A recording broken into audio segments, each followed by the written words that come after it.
Welcome everyone to Breaking Big Blue. I'm your host Jordan Ron on ESPN, ESPN.com. Giants reporter. I'm here with the Dart to Start episode. Couldn't do an emergency episode last night, so I'm taping this actually on Wednesday, and I got to digest all the news. Jaxson Dart's going to start over Russell Wilson. Giants at 0-3. I get it. It makes a ton of sense. But I'm going to tell you in a few minutes what the locker room thought. And I think you're kind of going to be surprised at the vibe that I got from a bunch of guys in the locker room. It wasn't everybody. It was only there for one day. But probably, a good handful of guys. And it was a little bit surprising. Wasn't sure I was going to get this. It wasn't gung-ho, let's go. We need Jaxson Dart. This is the guy. This is the answer right now. I'll get to that in a few minutes. But you certainly understand why the Giants made this move, right? They're 0-3. Their season's going nowhere. Russell Wilson, it didn't do anything to play Russell Wilson, right? They weren't getting anywhere by playing Russell Wilson. I get it. The schedule is tough. The Chargers, I want to call them San Diego, by the way. I want to call them San Diego, but the Chargers are tough. Their defense is really good. Mike Minter, the defensive coordinator, absolute stud. Somebody actually I would watch out for if the Giants are looking for a new coach next year. That's a guy definitely who I could see being on the list. But not a soft landing spot. No, not even close. Not at all. But then again, yes, sure, the week after it seems like the best soft landing spot that the Giants have in the first half of the season. Talking about the New Orleans Saints. But then after that, you have to play on Thursday night. So you declare Jaxson Dart the starter, and all of a sudden, 10 days later, he has to play 2 games in 10 days. Ready? And one of those is against the Eagles. By the way, the number 1 defense in the NFL last year. Then, in between 2 games against the Eagles, you actually got on the road and go to Denver, who also had one of the best defenses in the NFL last year.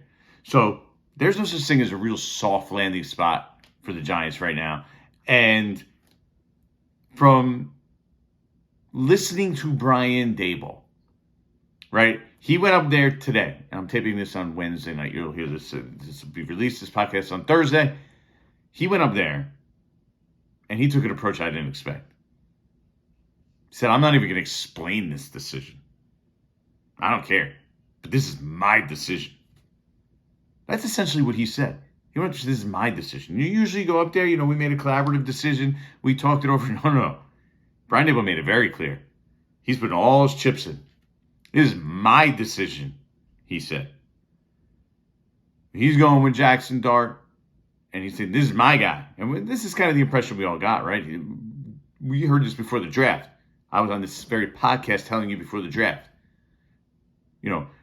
I had heard that Jaxson Dart was Brian Daboll's guy. Like, that's the guy. They didn't have a chance at Cam Ward. So the guy that they were going to target, because Brian Daboll, that was his guy, was Jaxson Dart. And then you heard after the draft, Joe Shane passed a little comment, I'm paraphrasing a bit here, saying, you got your guy, Dabes. Okay. And now you hear Brian Daboll saying, this is my decision to start him. Seemed like a real separation of church and state here. Of Brian Daboll saying, if I go down, I'm going down my way with my guy. I'm going to stake my reputation on this guy right now and my future. That's what I came away feeling by the words that he used and the things that he said. This is my decision, is how Brian Daboll described it. That's rare. He's always been, you talk to ownership, we talk everything over, we always, we make decisions, we all make decisions together. Now this is my decision. And that was eye-opening, let me tell you that. Now, when we talk about what we're going to see from Jaxson Dart, you got a very tough Chargers defense. But what Jaxson Dart brings, and clearly, I get it from the fan base, especially after the opener, Russell Wilson's getting booed. I mean, this is the situation the Giants created, though, by making Jaxson Dart the backup in the first place. But they bring Jaxson Dart onto the field. He gets cheered. Okay? Russell Wilson throws an interception later. He gets booed. And then some fans start chanting, we want Dart. Like, that's This is the first home game, mind you, of the season. Giants are now 0-3. So you bring out, they roll Russell Wilson back. It's going to be ugly in this game, right? If they don't score, and it's hard to imagine that Russell Wilson leading this offense is going to look great against the Chargers, the reaction would have been bad. It would have been bad in that stadium. Giants are playing home, MetLife Stadium, on Sunday, 1 p.m. It would not have been good with Russell Wilson at quarterback. Now, it might not be easy for them to have success, but I think the offense you're going to see is going to look completely different. Not in that it's going to be successful. I don't know that it's going to be successful. And even Brian Daboll said rookie quarterbacks, they're going to have their ups and downs. They're not always, none of them are ready, I think is what he said. No rookie quarterback is ready. And that they're going to have their ups and downs. And that's what's going to happen here with Jaxson Dart. But the offense is going to look different. You saw it in the preseason. The zone read, the run-pass options, the moving him out, rolling him out, getting him on the run, moving around. It's going to look sort of similar to what they ran last year for Jaden Daniels in Washington. Or even more apt is probably, it's going to look like Ole Miss, like what Jaxson Dart did at Ole Miss. A lot of shotgun. A lot of the zone read. Cam Skattebo and Jaxson Dart. Those are the two guys they want. That's what they want it to look like. Remember that play against Dallas where he came in? He gave it to Skattebo. He went up the middle, and Dart, went out to the right. The middle linebacker had to respect Jaxson Dart. Basically, that's where it turns to 11-on-11 football. Whereas when the quarterback can't run, and Russell Wilson can scramble, but he can't run at this point of his career. So then it becomes 10 versus 11. Whereas now, with the threat of Jaxson Dart, it's 11 versus 11. And those plays, it makes a difference. And it could open some extra holes for Cam Skattebo. It could create some quick, easy passes to the wide receivers.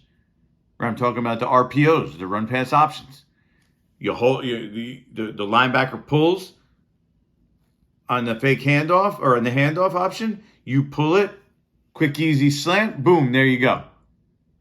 Short game.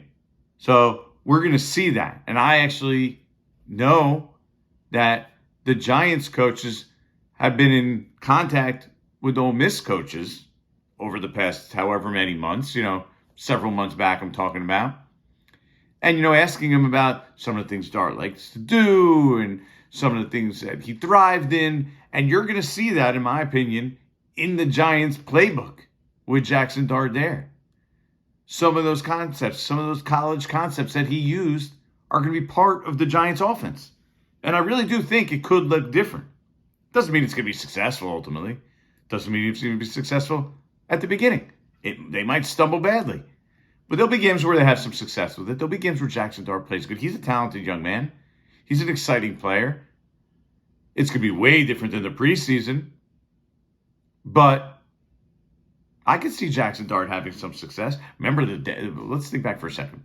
And I know, revisionist history, it didn't end up working out. But Daniel Jones' first game was absolutely fire, if you remember back. I mean, goes into Tampa Bay. They're losing. They're down double digits. He leads a comeback, gets in the huddle on the final drive and says, let's effing go. Win the game. Remember Russell Shepard. Old Shep. He's the one who actually told that story. And Daniel Jones runs it in for a touchdown. I mean, you thought at that point, I remember that was Danny Dimes. He's throwing these ridiculous passes. He threw a ridiculous pass in that game. Across his body, 40 yards downfield, Darius Slayton. You're like, this guy slings it around the yard. Turned into a completely different quarterback later. But it did create some initial excitement. But then remember, Daniel Jones' rookie year had some good moments. He actually, I think that's his career high in touchdown passes that year. Pretty sure it is. And it was maybe 22. Anyway, then he turned into a different quarterback later on. So you never know what it's going to turn into. But there was crazy excitement. But then there was the ups and downs. And the downs that year was the turnovers were ridiculous. And then they had to beat the turnovers over. And we don't need to go over all that. We could sit here all day. But just a reminder of what that first game was like and the excitement that it created. And that's what you're getting right here on Sunday at MetLife Stadium with Jaxson Dart. Rookie, 25th overall pick. Giants, Brian Daboll traded up to get him. Brian Daboll, my decision to start him. Woo. Woo. Now,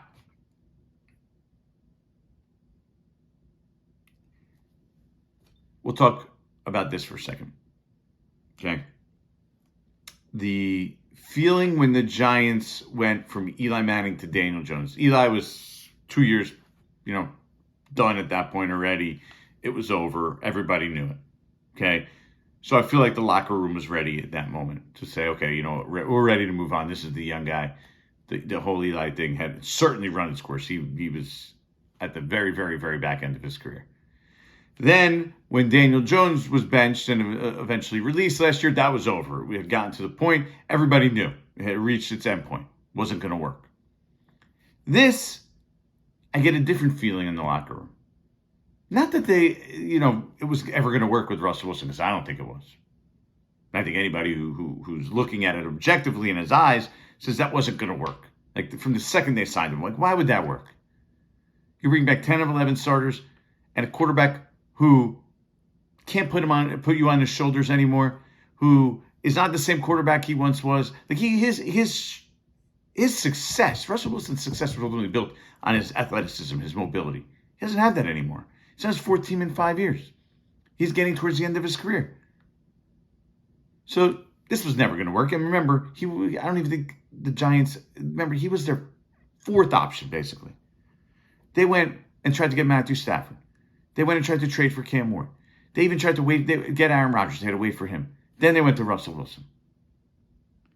So we knew this wasn't going to work, ultimately. But the Giants spent 6 months selling it to the guys in that locker room. His leadership, his ability to throw the deep ball. This will give us a level of competency that we haven't had in the last couple of years. And they sold this hard. In the locker room, you could see Russell Wilson throwing a deep ball. You saw him have a 450-yard game just last week. They were like, okay, you know what? We could see this working to some degree. So they just spent 6 months being sold that this is the answer. This is going to work. Well, now 3 games into it, they're being told, nope, we're moving on. We're just going to the young guy. And now the young guy, this is nothing against Jaxson Dart. Most of them think that Jaxson Dart is going to be a really good quarterback. But they haven't spent a second really working with Jaxson Dart. Jaxson Dart hasn't thrown a pass to Malik Neighbors yet, or Darius Slayton, or Wan'Dale Robinson. He hasn't worked with them at all. So the last 6 months of work they just put in, the Giants are saying, all right, we're already moving on. We're on to our future. We're not necessarily worried about the season. So how do you think that plays in the locker room? That's the vibe that I got today. Like, they would have been all right. They know deep down, I think, that it probably wasn't going to work with Russell Wilson. But they would have been all right sticking with Russell Wilson for longer. And then a lot of guys actually really do, and I had a bunch of conversations about this over the last month, really do believe that a young quarterback is better off sitting and waiting. And here we are 3 games in, and now they're going to be playing with said young quarterback. It's not a Jaxson Dart indictment either. Don't take it or look at it in any way like that. It's just that this is something that we thought we were going to do, and we got convinced that this is the way we're going to go, and we put all this work into saying our offense is going to be good, and we're going to throw the deep ball with Russell Wilson. And now all of a sudden, it changes. And the problem here is if this was just a standalone decision on its own, there was no past history or anything, maybe that would be fine. But the reality of the situation is this regime is known to change their mind every second. They went from Daniel Jones to the 3rd string of Tommy DeVito to Drew Lock to Tommy DeVito to Drew Lock again. Right? They had a plan with Josh Azudu. They gave him half a game, 1 game. They're out of that plan. In and out of plans. Boom, boom, boom. Nothing sticks. And this is sort of the contention that Wink Martindale had, by the way, was that they were always just flying by the wind. It was as if, the plan that they had didn't exist. Like they show up one day and then the plan that they had previously didn't exist. And the locker room, trust me, there's a lot of guys that feel that way too. They're just chalking up to me. You never know with these guys. Like, yeah, they change their mind all the time, so you got to kind of expect it. And they're professionals. They're getting paid. They understand the reality. Like, hey, this is kind of how this works. But they also look at it as this is kind of how it works with this regime. Things change really quickly. Plans change really quickly on the fly. And here, what they've just worked on for the last 6 months is now gone. So I think the locker room, in a way, they're open to it. They think there's going to be an energy, a youthfulness that Jaxson Dart brings, and that'll be beneficial to them. But at the same time, everything they just did for the last 6 months is kind of being tossed out the window. So I get that. And if you listen closely and you go listen to some of their words and look closely between the lines, I think you'll see that. Hey, yeah, it's their decision to make. We have to deal with it. There was a lot of those in the locker room. And like I said, not a Jaxson Dart indictment. You could see the talent. He's a talented player. He's done everything the Giants asked. And that's the beauty of it. Is like the Giants decided, and Brian Daboll decided in that the second that he made Jaxson Dart the backup week 1. And I asked him about this. So you had all these checkpoints, right? All these checkpoints. You said that Jaxson Dart had a hit. That Dart had a hit. And I asked him this before he even named him the starter. Where is he at with that? And he said something along the lines, and I'm paraphrasing again, I don't have it exactly in front of me. He said something along the lines of, we put him in the game the last 2 weeks. We only do that with people we have confidence in. So they have confidence in him. Basically, he passed all those checkpoints in his mind, and they were ready to put him in 2 weeks ago, 3 weeks ago, when the season started. They felt good enough about Jaxson Dart that they could put him in. And Shea Tierney, quarterback's coach, when I asked him, what has been most impressive to you about Dart sometime this summer, he told me his ability to retain and take in information and then process it. So his ability to pick up the offense and take everything, continue to build on it and learn. So these are all positives. And now we're going to see it on the field. And the results might be better. They easily could be better. They probably will be better to some degree. But it'll be up and down. And the schedule is brutally tough. Brutally tough. And to make matters worse, now Jaxson Dart steps in, and in his first practice as a starter, guess what? Malik Nabers isn't even practicing. So Malik Nabers, who he's never thrown the ball to, isn't even practicing. So it's not an easy situation for Jaxson Dart to step into. It's kind of being thrown straight into the fire. It's like, all right, live and learn. And I'm a believer, by the way, that the great quarterbacks can overcome even if they have a rough rookie year. They get beat up a little bit. Did Eli Manning get broken? Because, there was a game he had a 0.0 quarterback rating. He got benched against the Baltimore Ravens. He had some terrible games as a rookie. But he also had some good ones. And the last one of the season, they always talk about it as a building block. He led the come-from-behind victory against the Dallas Cowboys. And that was something that stepping stone. They felt good about the team moving forward. As long as the Giants can get that from Jaxson Dart at some point, flash at some point, get a win at the end of the season where you're like, you know what? I see where that's the guy. Now, what does it all mean for Daboll and Shane's future? That's what we're going to be talking about for the next, 3 months right now. How's Jaxson Dart playing? How does he look? And what are Daboll and Shane's future? And how much are they tied to the quarterback and how he's playing? And that is what we're going to be talking about over and over and over again. But in the meantime, as a Giants fan, you should be excited because you get a taste, a little sneak peek of what the future is going to look like with Jaxson Dart at quarterback, with Malik Nabers flanked out wide. I still think he's going to play this week, by the way, with the shoulder injury. Don't think it's anything major. I think this is going to be Malik Nabers' norm. Him sitting out a lot of practices, but then playing on Sunday. But you have Jaxson Dart at quarterback, Malik Nabers flanked out wide, Cam Scatterboo in the backfield. By the way, Andrew Thomas is back. I think that made it a little easier for the Giants to make this move for sure. The fact that they have Andrew Thomas at left tackle now, moving forward, And look, Andrew Thomas came out of the game well, apparently. He's going to build off that. Should play the whole game this week. Marcus Bowe, who kind of struggled in week 2, slow that train, right? He played half the game. Definitely wasn't as good as the first game. Let him go back. Let him sit. Let him learn.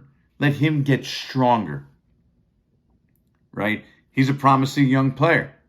But to throw an offensive tackle, a 5th-round offensive tackle, by the way, in the mix in his rookie year, it's probably not going to be super pretty most of the time.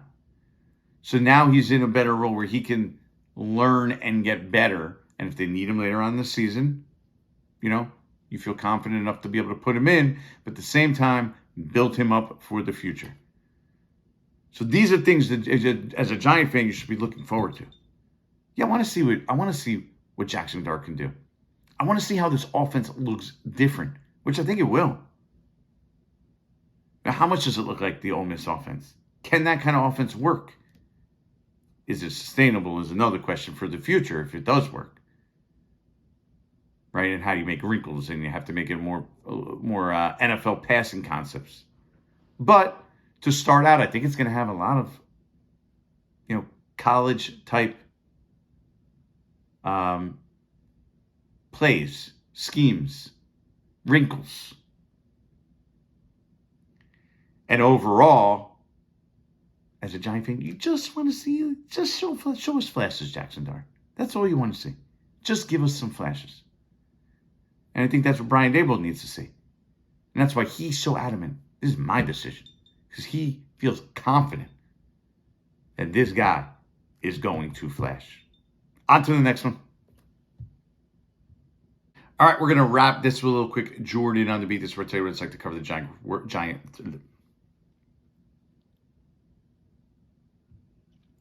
3, 2, 1. All right, we're going to wrap this with a little quick Jordan on the beat. This is where I tell you what it's like to cover the Giants, work for ESPN, or cover the NFL in general. And let me start off by saying I'm in my home office right now. This is my little home office, my little setup. And there was a fly.